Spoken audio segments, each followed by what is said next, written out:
नमस्कार, सोनाली किचन कटाय रेसिपी चॅनलवर तुम्हा सर्वांचं मनापासून स्वागत करते। तर आज आपण लसूण आणि खोबऱ्याची मस्त तोंडाला चव आणणारी झटपट होणारी ही रेसिपी पाहणार आहोत। तर व्हिडिओ स्किप न करता बघा। व्हिडिओ आवडल्यास चॅनलला लाईक शेअर सबस्क्राइब करायला विसरू नका।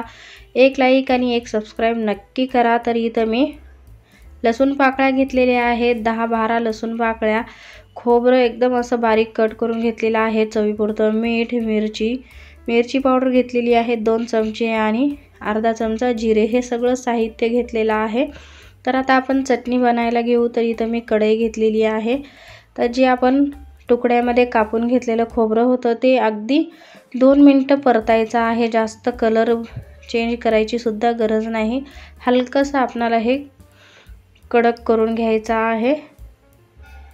मंद आचेवर कढईमध्ये 2-3 मिनिटं हे परतून घ्यायचं आहे, त्यामुळे खोबऱ्यातला कच्चापणा निघून जातो। तर इथं त्याच खोबऱ्यामध्ये आपण जे जिरे घेतले होते ते सुद्धा टाकून 2 मिनिटच परतायचं आहे।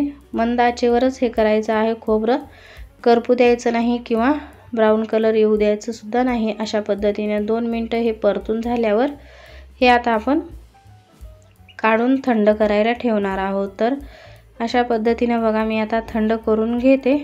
तर थंड झाल्यावर मिक्सरचं भांडं घेतलेलं आहे, त्यामध्ये जिरं आणि खोबरं टाकून घेते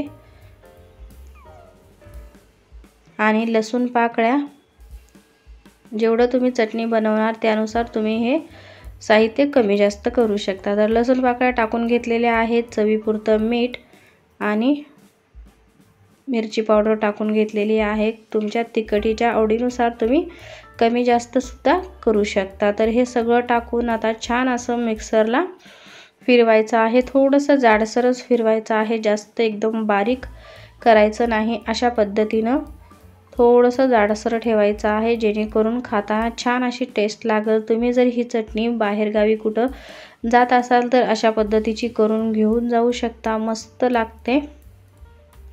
तर ही चटणी तुम्ही भाकरीसोबत, चपातीसोबत किंवा भातासोबत सुद्धा खाऊ शकता। तर तोंडाची चव गेलेली असते किंवा काहीतरी चटणी खावंसं वाटतं तुम्ही तर ह्या पद्धतीची बनवू शकता। तर बघा मस्त अशी जाडसर चटणी बनवायची आहे, जास्त बारीक न करता अशा पद्धतीनं भरड आपणाला ही चटणी वाटून घ्यायची आहे। तर मस्त अशी चटपटीत आपली चटणी तयार झालेली आहे। तर ही रेसिपी तुम्हाला कशी वाटली मला कमेंट्स करून नक्की सांगा। व्हिडिओ आवडल्यास चॅनलला लाईक शेअर सबस्क्राइब करायला विसरू नका। नवीन चॅनल असल्यामुळे एक लाईक आणि एक सबस्क्राइब नक्कीच करा।